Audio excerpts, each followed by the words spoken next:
Friends, அஸ்ஸலாமு அலைக்கும். Welcome to mom's Emmy kitchen. இன்னைக்கு நம்ம சேனலில் ஹெல்த்தியான மணத்தக்காளி வத்தல் குழம்பு எப்படி பண்ணலான்னு பார்க்கலாமா?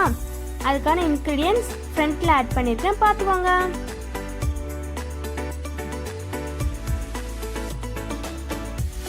ஒரு மிக்ஸி ஜாரில் தேங்காய், 4 வெங்காயம், 2 வெள்ளைப்பூடு ஆட் பண்ணி தண்ணி ஊற்றி நல்லா ஃபைன் பேஸ்ட்டாக அரைச்சி எடுத்து வச்சுக்கோங்க.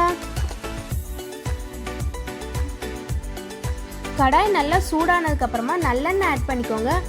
எண்ணெய் நல்லா சூடானதுக்கப்புறமா நம்ம எடுத்து வச்சுருந்த மணத்தக்காளி வத்தல் அதில் ஆட் பண்ணி நல்லா வறுத்து எடுத்து வச்சுக்கலாம்.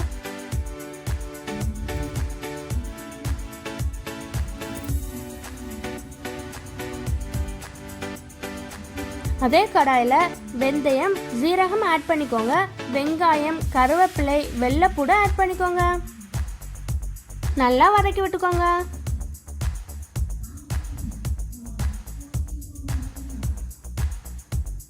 வெங்காயம் நல்ல கோல்டன் ப்ரௌன் ஆனதுக்கப்புறமா தக்காளியை கட் பண்ணி அதோட ஆட் பண்ணிக்கோங்க. தேவையான அளவு சால்ட் ஆட் பண்ணிக்கோங்க. மஞ்சள் தூள், பெருங்காயத்தூள் ஆட் பண்ணிக்கோங்க. சாம்பார் தூள் ஆட் பண்ணிக்கோங்க. மல்லித்தூள், மிளகாத்தூள் இதோட ஆட் பண்ணிக்கோங்க. நல்லா வதக்கி விட்டு வெங்காயத்தோட பச்சை வாடை போனதுக்கு அப்புறமா புளித்தண்ணி ஆட் பண்ணிக்கோங்க.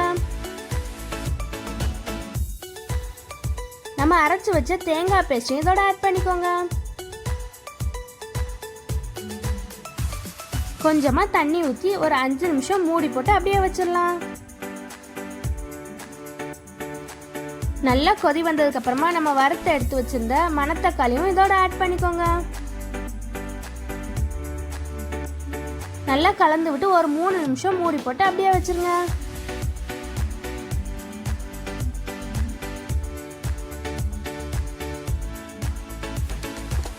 ஃபைனலாக ஒரு துண்டு கருப்பட்டி போட்டு 1 ஸ்பூன் நல்லெண்ணெய் மேலாக ஆட் பண்ணி அப்படியே மூடி வச்சிருங்க.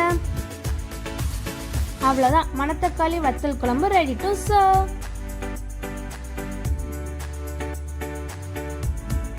Thank you. Subscribe for more.